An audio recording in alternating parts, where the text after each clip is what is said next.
I bless you all. Let you all open all your three eyes and manifest the powers of Mahasadashiva. Om Nityananda Paramashivoham. Om Nityananda Paramashivoham. Om Nityananda Paramashivoham. Om Nityananda Paramashivoham. Om Nityananda Paramashivoham. Om Nityananda Paramashivoham. Om Nityananda Paramashivoham. Om Nityananda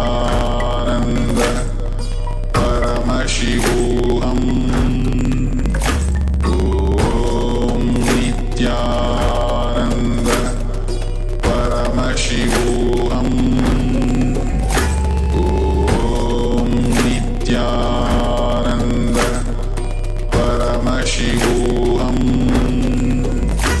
Om Nityananda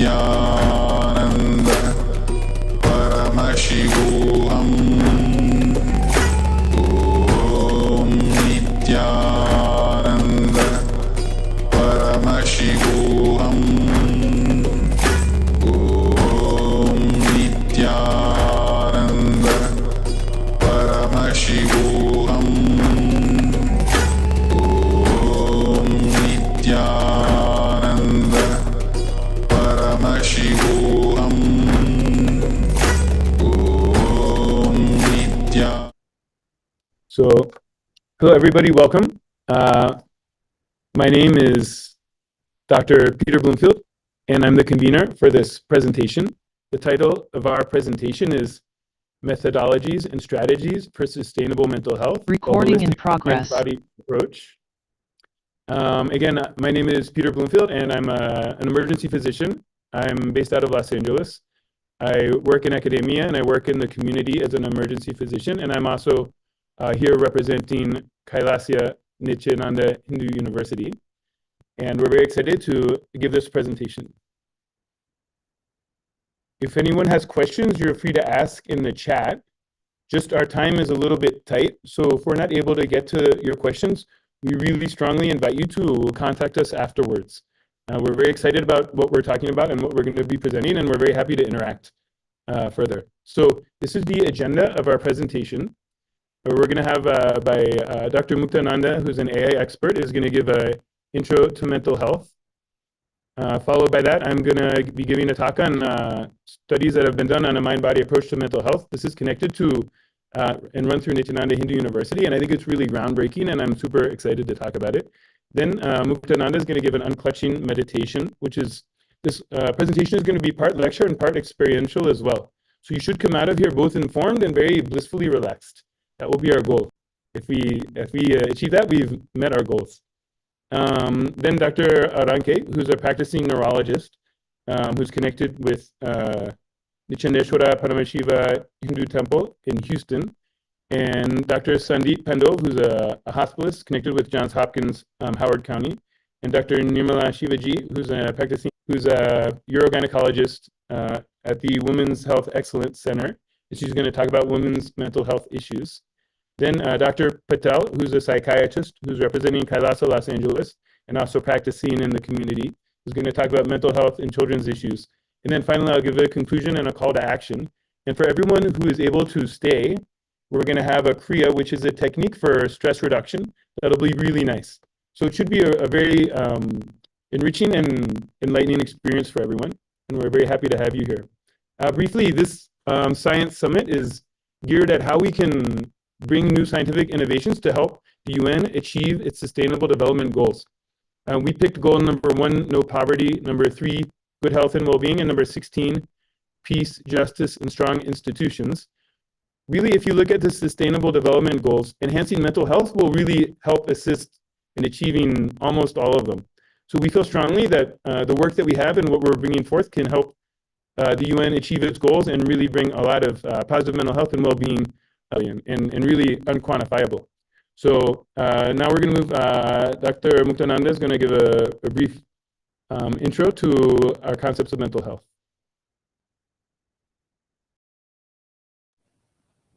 Thank you, Dr. Peter Bloomfield. Really appreciate it. And thank you for inviting us to participate in this session. We wanted to give a sense of what we mean by mental health.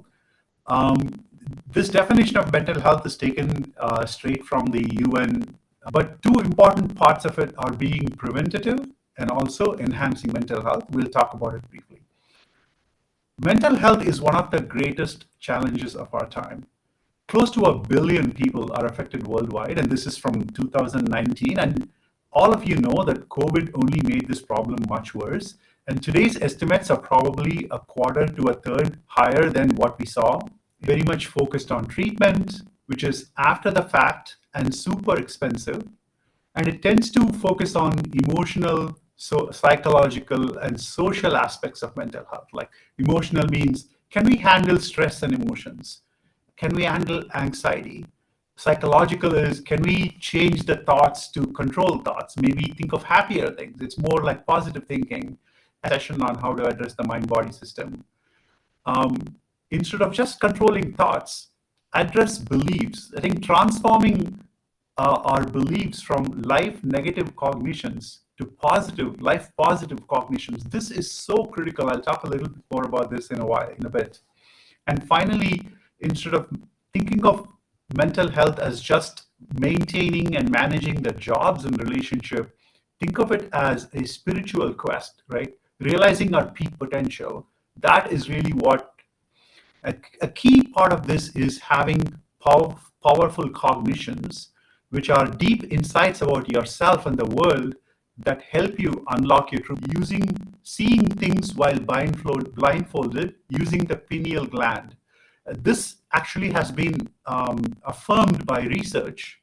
Scientific research has shown that some people can achieve something like this, which no ordinary person would think of themselves as capable of, but we are capable of extraordinary things. So a powerful cognition would be something that alters how you see yourself. Like the Supreme Pontiff of Hinduism said, we are not human beings striving for a spiritual experience, we are spiritual beings enjoying a human experience. If you look at yourself that way, as a spiritual being, then you don't think of yourself. Through this university, this has been reawakened through our chancellor, who I'm going to talk about in the next slide. And this offers thousands of free programs online to the global community. There's a large, diverse team of faculty, campuses all over the world, and many, many millions of people have benefited for all the people that are living there. He's also revived many dimensions of Hinduism, the powers of Paramashiva, the scriptures, temple rituals, and lifestyles for enlightened living. Has revived the Sacred Arts University that has created 1 million deities for enlightenment ecosystems to use worldwide. And there's more than 16,000 KAILASA ecosystems functioning that provide many services to their members and the communities around them, including Andadan, giving food, growing agriculture, healing services, schooling.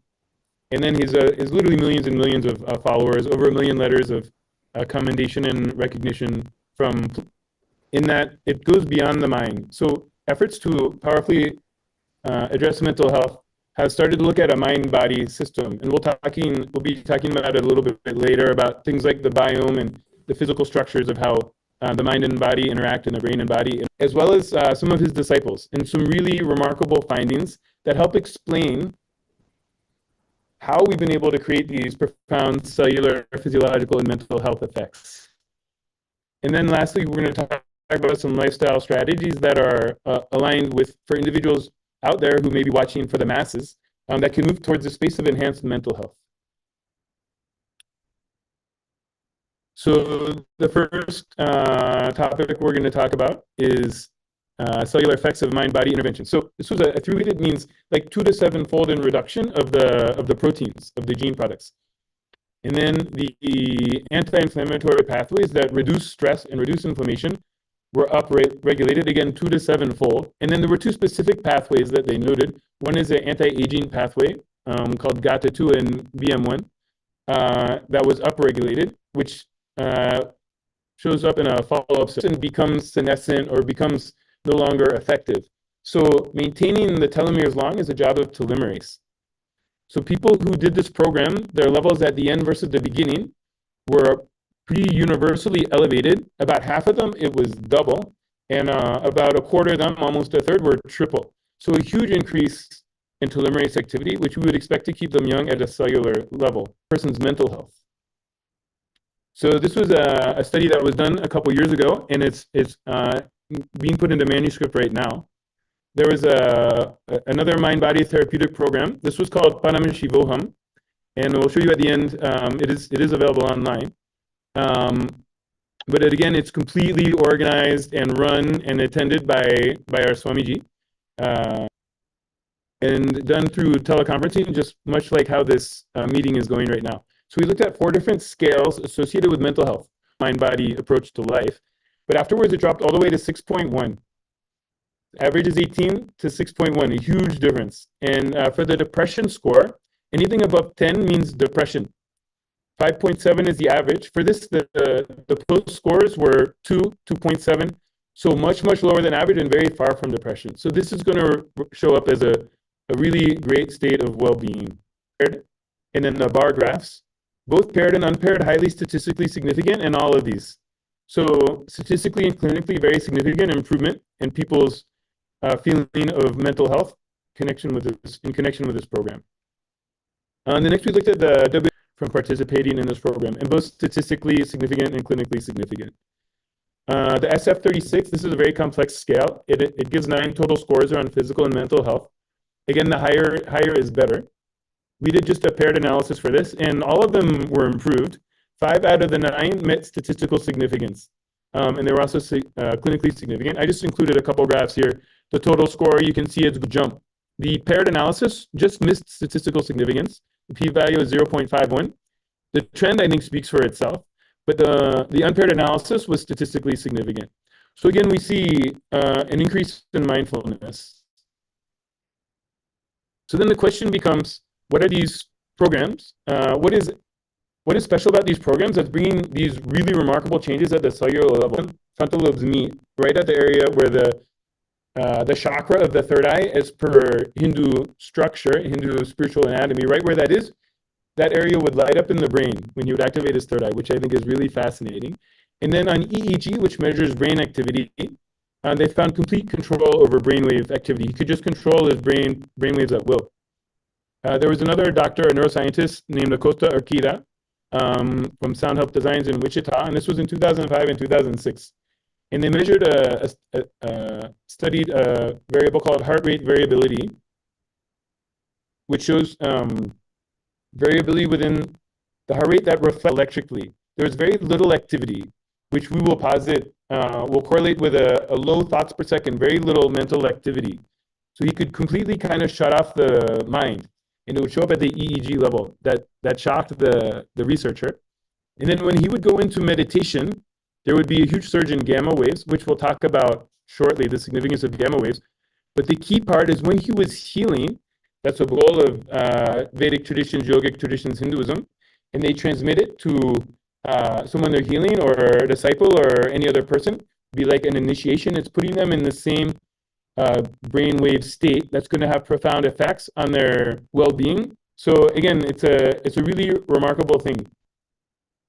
One thing that I'd also say is in the ashram, they've done again, when Swamiji is doing initiations to his disciples or people visiting his ashram as well, he puts their brain in gamma waves, high amplitude gamma waves, which is a very specific kind of gamma wave that's almost never seen.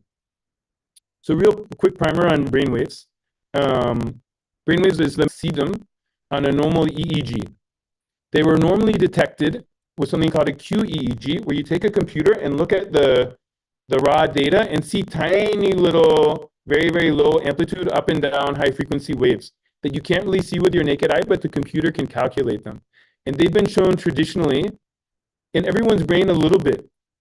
when people have a stroke of insight, like the light bulb goes off, there'll be a little flash of gamma activity, but just for a second, and only when that insight strikes, which you can't bank on, right? It's like so if we're looking at Alzheimer's prevention, which is a huge global issue, gamma waves, I think, are definitely something to look at, and they're currently working on devices using sound and light to sort of reverse engineer that state. We would posit that what is even more exciting to me, and I've been personally had the opportunity to do EEGs. Some of his very high level disciples are developing this capacity, which means this level, which we're positing as a space of super consciousness, very high level of consciousness that correlates with concepts of enlightenment that have been talked about throughout history, and are yogic shaktis that are beyond the scope of this presentation. But while doing these things, they'll describe a very low TPS, which again, TPS is thoughts per second, means completely quiet mind. And their whole sense of space will be just completely spacious and unclutched. So we're really excited about this. I think it has tremendous significance for humanity on many levels. And we're excited to research it further. So we'll be talking a little more at the end. Anyone who's out there who's listening, if you're interested in this space of consciousness and how to recreate it and measure it and study it, please connection to higher consciousness. Yoga pada, yoga and pranayamas and meditations and kriyas, we'll be doing all of these experiential in this presentation. And then knowing pursuit of powerful cognitions means knowing yourself as a very powerful, connected being that is worthy of having this life experience and can express this life experience.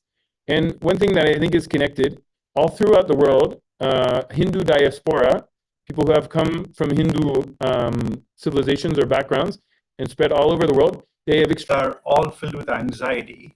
And this meditation personally has helped me calm myself down in a moment of stress or anxiety, or in a moment of indecision. I don't know what to do, right? And I want to have clarity of mind. Too many thoughts are running in my mind. I just take a moment to practice this meditation where I unclutch from my thoughts. So I want to take you through this meditation, but in one line, listen. Decide not to engage or continue, create, maintain, fight, destroy, play with anybody.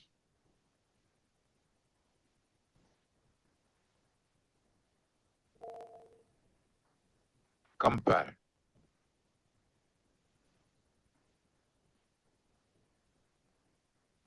To the unclutching process.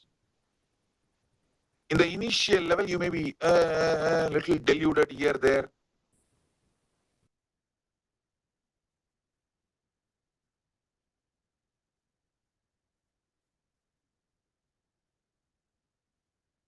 Pure unclutching. Pure. one technique I use is I use the word unclutch itself. Like when I observe I close my eyes, observe my thoughts. When any thought arises, I just say unclutch, which means I disengage from associating with that thought. Typically, our thought currents are one follow the other. First, I think about my house. I'm thinking about my dog in my house, and then the food the dog didn't eat, and so on. Food, like, you hear that? Do you want to share? You able to hear it? No.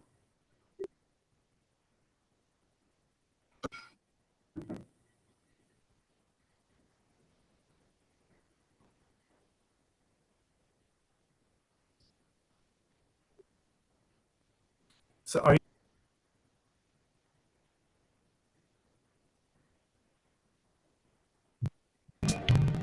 able to hear it now? Yes. unclutch? Any thoughts?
visible to you. Sometimes the blood pumping through your heart becomes more audible to you. Unclutch from those also. So there is as you hear things, those are also thoughts. They're triggering thoughts inside of you. So next time, just keep unclutching deeper and deeper, and you'll see this deep sense of silence coming in. So it's a great technique. You can try it anytime. But also pathways or circuits of communication between different brain regions are important. I'm going to be showing how, so at this point, studies in depression, yoga, meditation have, kind of quantified the mood based on validated scales, looking at anxiety and depression. So again, we're highlighting how just lifestyle measures which cost very little to nothing, such as yoga, meditation, and diet, can make a huge impact.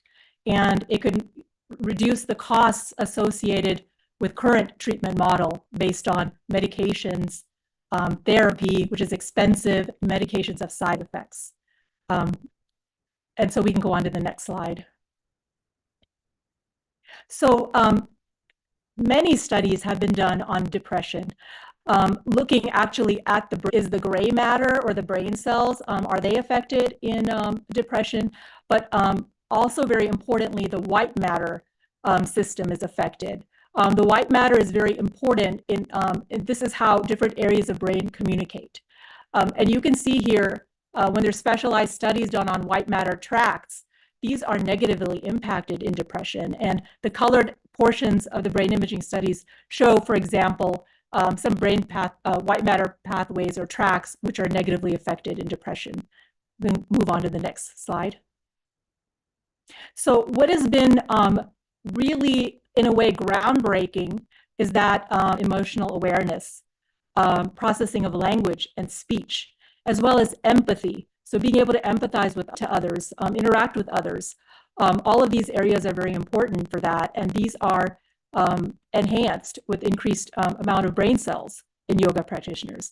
Very interestingly, there's an area of the brain called amygdala, and this is involved in processing. And basically, functional MRI studies have shown that there's increased activation in practitioners of meditation in regions of the brain involved in attention and controlling the autonomic nervous system, such as the dorsolateral prefrontal cortex, parietal cortex, hippocampus, temporal lobe, anterior cingulate striatum. These are also involved in emotional processing, some of these areas.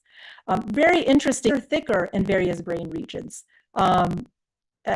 listed there. These are regions that are important for emotions, decision-making, learning, memory, and also the ability to monitor ourself, to know what's happening within us and our environment, and as well as having self-awareness about fear and anxiety.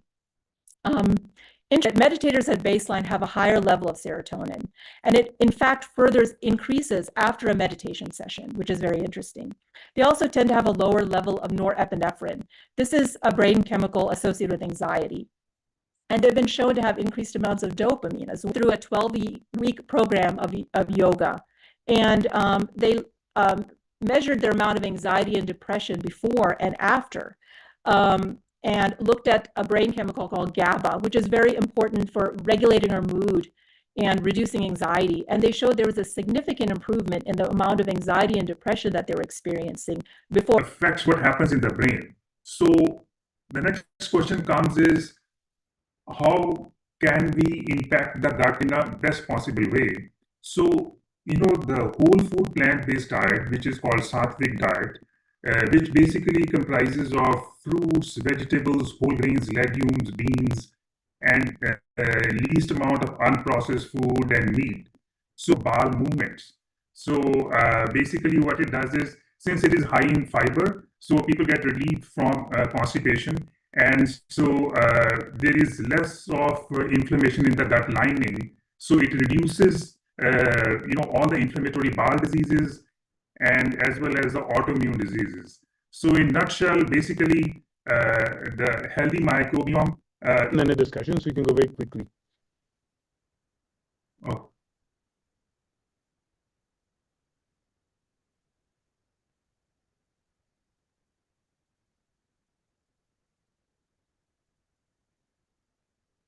Are we on the video? We're waiting for you to quickly go over this slide. Okay, yeah, so inflammation is higher in some people with depression, But with the animal, the muscles have a capacity to store muscle memory and biomemory. So when the animals are killed, they leave a tremendous pain, suffering. They are not going to say, let the whole world be blissful and die. No. They leave so much of suffering and die that gets recorded in that muscle memory and biomemory. When you eat that, you will fall into depression for a small... Are crucial for mental health. And lifestyle changes are critical and sustainable. And objective scientific information now is available showing that yoga and meditation actually expands parts of the brain which are vital for mental health. And the plant-based diet also improves that brain-gut chemistry to improve mental health. So there's various lifestyle practices in Hinduism, which Swamiji is reviving and promoting. And he's unique in promoting some of these lifestyles, such as Nirahara. And add with that. Sure. I always practice whole food plant-based diet, but through Swamiji, I came to know about Nirahara, which is really a step above that. So essentially, I've gone through this, and you can add further. Yes, yes, definitely. I have done the Nirahara a few times, and this was something that's completely new to me. I think only Swamiji talks about this. I had, been practicing different Hindu spiritual practices and lifestyle measures, but this was something completely different. So I definitely experienced very similar to... Shivaji had an experience that she maybe would like to share about Nirahara Samima. Mm-hmm. Dr. Shivaji, did you have an experience you wanted to share?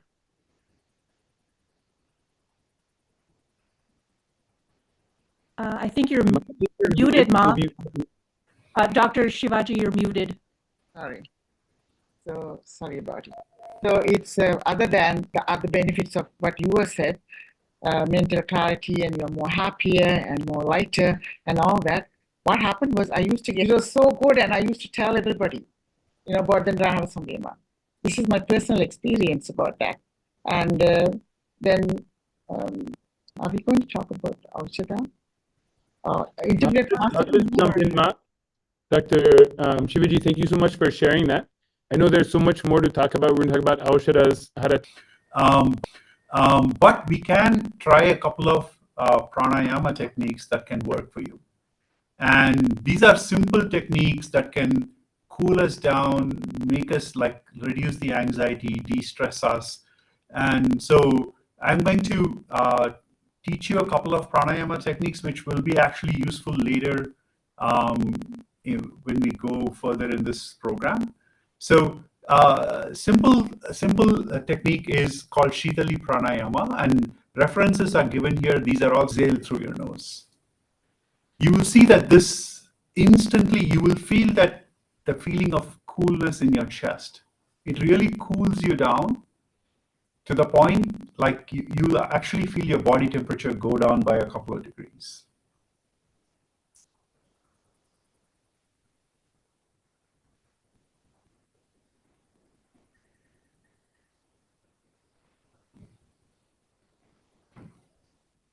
How many of you feel that deep cooling happening in your chest? You actually feel it there, right there. It's such an instantaneous, it works instantaneously, and you also see your mind is calmed down. 10, for example, 1, 2, 3, 4, 5. Close your left nostril and breathe out through your right. 1, 2, 3, 4, 5, 6, 7, 8, 9, 10. Now breathe in through your right nostril again. Or 7, that's also okay. Whatever makes you feel relaxed. Typically, breathing in, the alternate nostril breathing actually makes you feel quite relaxed. Okay.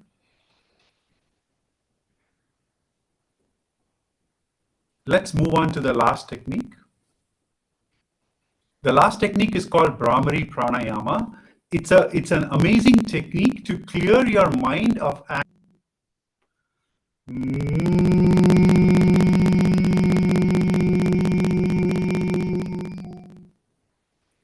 when you do that, hum as long as possible.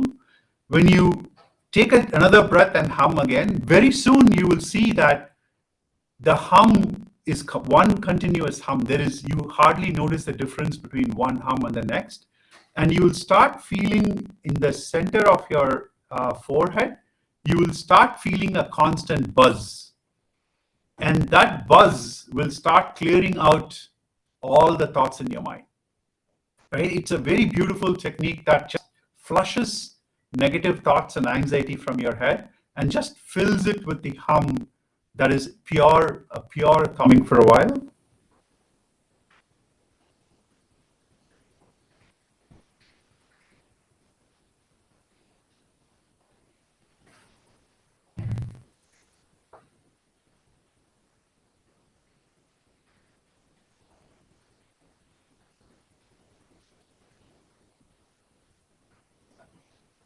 Okay, relax. Done together, they actually have very powerful medicinal, sorry, I won't say medicinal, it's a very powerful effect in cooling the body, right? So we're going to talk about kriyas at the end of this whole session. Wait till then to hear a little bit more, but you can search online for Nityananda kriyas and you will find them, okay? With this, let's move on to the next section. Such resources. At least one thing that everyone needs, like people need a spiritual solution for mental health. And if you think about it, an everyday companion, which is easily available at their fingertips to handle emotions on a daily basis, but maybe even answer bigger spiritual questions, right? And one thing that everybody or most people have at their fingertips are low-cost phones. And the beautiful thing is conversational AI can actually help address a wide variety of mental health needs. I want to say for sure here that AI cannot replace human beings. We still need people.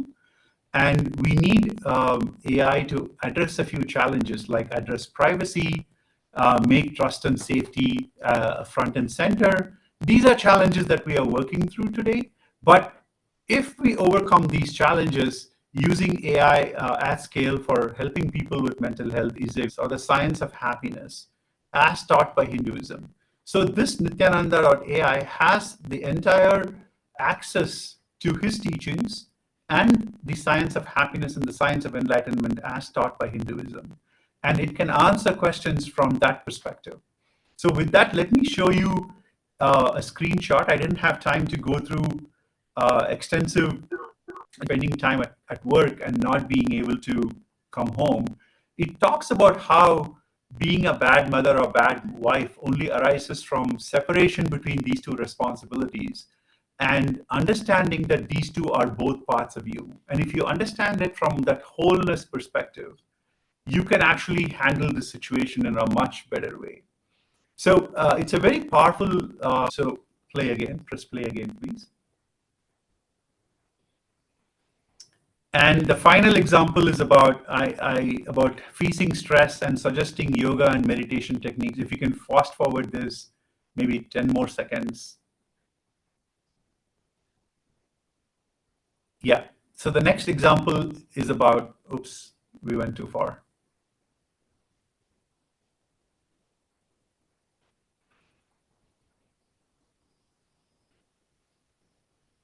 Mental health issues, incident causes, solutions, and understanding the unique challenges and holistic approaches.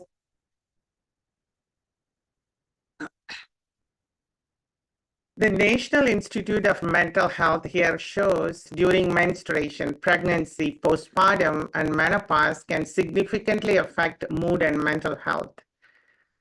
Reproductive health issues like polycystic ovary, endometriosis, infertility can lead to stress, anxiety, and depression. Gender-based violence, women are more likely to experience domestic violence, sexual assault, and emotional abuse. Social pressures and roles, women often face societal expectations this year and 217 million days of work lost. It's a big loss of work, and more women are seeking help but failed outcome. The treatment methods are making people dependent on medication, and more medication, it becomes a vicious cycle.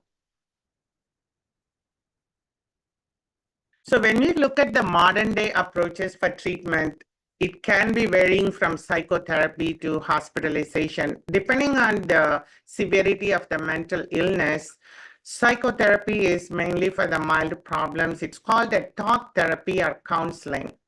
And medications can be antidepressant, anti-anxiety medications, mood stabilizers, and antipsychotic.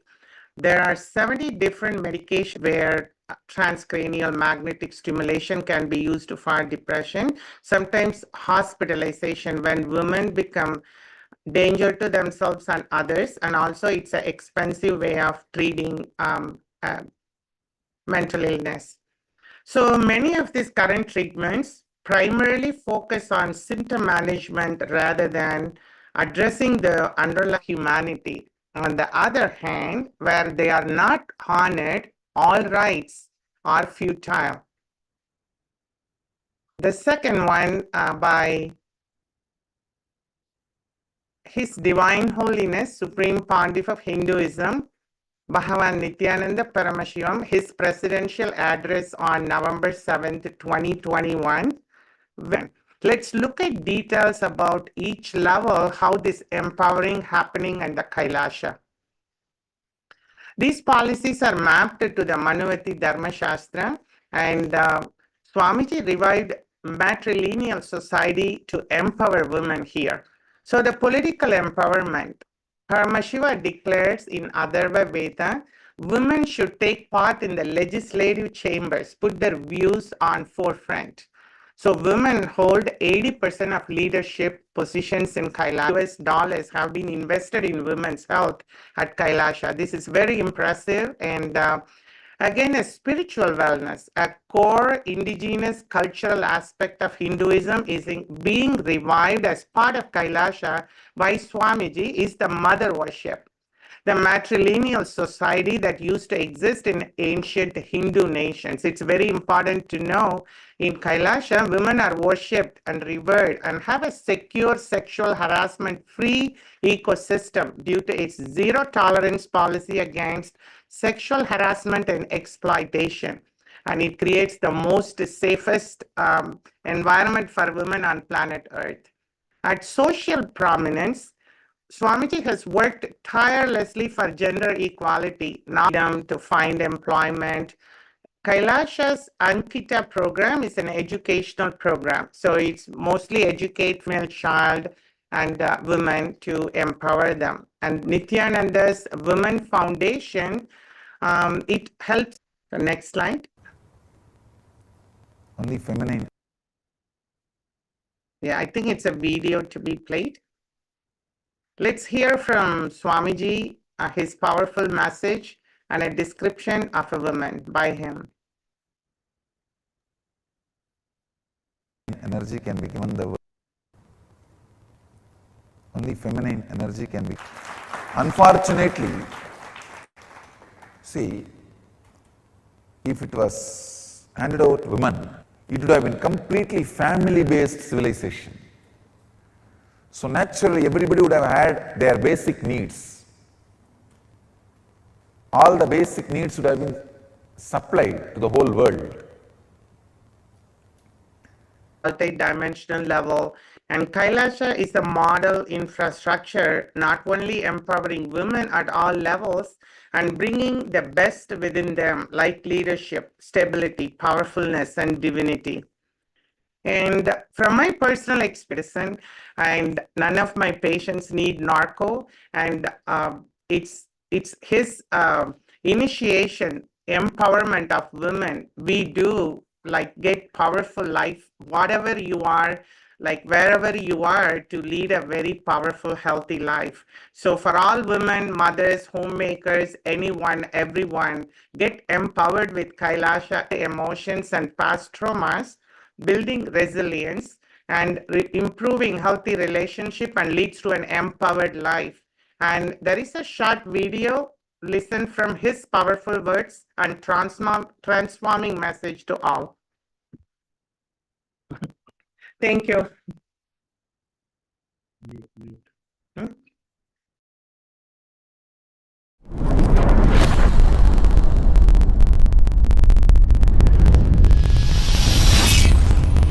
Listen to yourself and start pinning down precisely what all resistance, anger, fear, guilt, powerlessness, what all is getting blurted out, vomited by your immature mind. Listen, pen down, and making you completely complete and making you manifest powerful cognitions and powers. Till I appear in the mirror, continue completion. And I tell you, I will really appear in the mirror and make you complete and make you manifest powers. When I say, I mean. Just sit in front of the mirror and declare simple integrity to me. Start chanting Mahavagya and remember this powerful cognition, today's cognition. Melt down. Be completely burnt away. You will see in your pure inner space and in the mirror me appearing.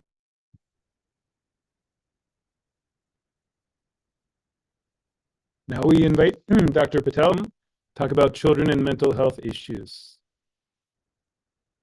Hello, everyone. I'm Dr. Sailesh. Some of the unique challenges for children, which includes physical, emotional, and social changes, adversities such as poverty, abuse, exposure to violence, pressure to conform with peers, exploration of identity, and so forth. So can we have next slide? So based on this alarming number, we know that conventional approach have not been enough to address and sattvic diet. Swamiji had given details how this Hindu education system promotes freedom to explore and be creative and not force children into strict curriculum, and nor evaluate them based on narrow rubrics. This mind-body consciousness-based education empowers children and helps them copy phase. Students are first asked to copy 12 images of various complexity. This copy phase reflects the student's visual motor intelligence and maturity. In second phase, recall phase, which is recall phase, students need to remember all the images of previously drawn without seeing them. The recall phase reflects students' visual recall intelligence. And the tests were performed on 75 students, and the results showed an average percentile of. So it shows very impressive numbers. Next category, intellectual maturity compared to exact age.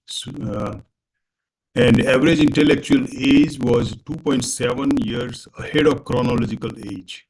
83% of students were 1 to 6 years ahead of actual age, and 53% students were sustainable development. Okay, I hand over to next speaker. Thank you so much, Dr. Patel. And I'm going to very quickly do our conclusion. Thank you so much to everyone who's made it all the way through. After the conclusion, we're going to have a kriya, which we invite people to stay. It's a relaxation and stress reduction kriya. If you have to, we invite you to collaborate with us to participate in research. Of course, we would appreciate funding. As you can see, there's been remarkable research findings and all the research we've published to see how we can bring this to the world to attain and achieve the UN Sustainable Development Goals and bring higher possibilities of mental health and overall life and potential to the global community. So with that, thank you so much for everyone who came. If you're able to stay, we invite you to stay for our kriya, which will be led by Dr. Mukta Ananda.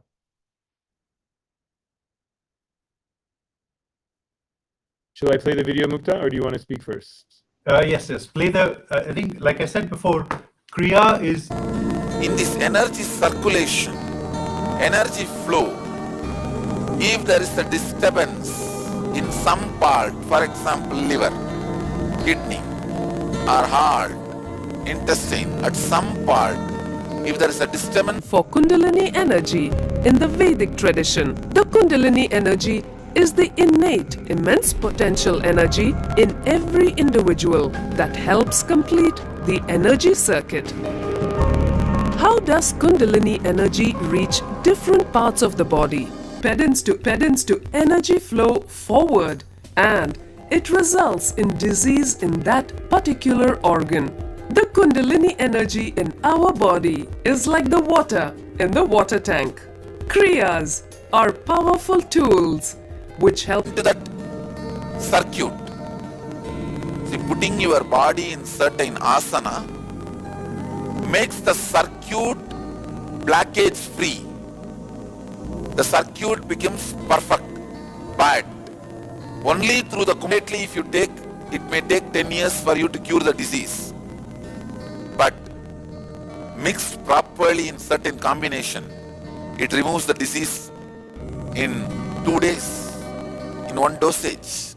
The kriyas help to restore the energy imbalance, and which results in healing diseases. Kriyas help to heal Karanas, the different Shivadandava Karanas. 7th, I am adding the recent discoveries of modern day gymming and weightlifting. So all these 7 put together, I work on your body and mind, creating yogic body and Vedic mind. Power, stamina, flexibility, physique, energy. All the 5 put together. It's one thing we learned. We're going to do that first. Then the second step is you sit in a special posture. Do we have the picture of that posture? There is a posture, I shared a picture yesterday. Do we have that in the slide? This is the last slide, Mukta. Okay. I think we need to bring that picture. If somebody can add that picture to the slide, to the next slide, that'll be great. Intense humming in your body, it creates an elevated feeling. Just lie down with that feeling and unclutch from everything. So I've taught you unclutching like before. We started off the session with it. I taught you that alternate nostril breathing, and I taught humming. Now we're just going to put them all together into one long kriya meditation. That's super simple. So let's get started. Peter, you can play the music.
pause the video? Can you pause the video? Great. Now, Peter, if you can move to the next slide and show the posture. Please sit in this posture and then hum intensely. Just like we said before, just hum intensely sitting in this posture. Let's do this.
You will start focusing more on the music and the sound outside of you. Unclutch from that also.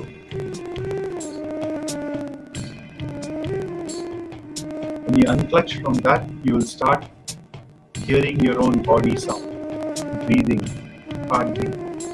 Unclutch from that also. Fall into a deep silence.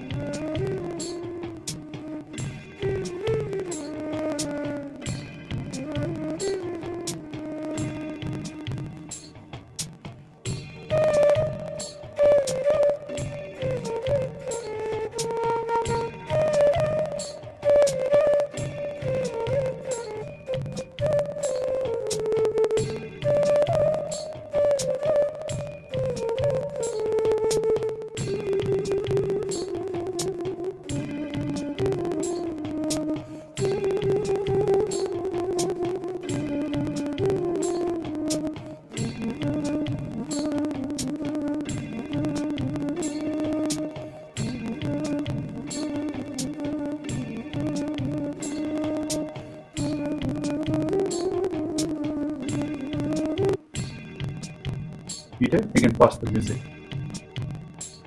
Thank you. Great. I hope you all experienced a wonderful relationship with the science, but also provide you with experiential understanding of what Swamiji is trying to do at a very... Yes, thank you so much, Mukta, for your beautiful job, and thank you to everyone who made it this long. We really appreciate you coming. And again, just a last invitation for people to join the Paramashivaham program or contact us at Nityananda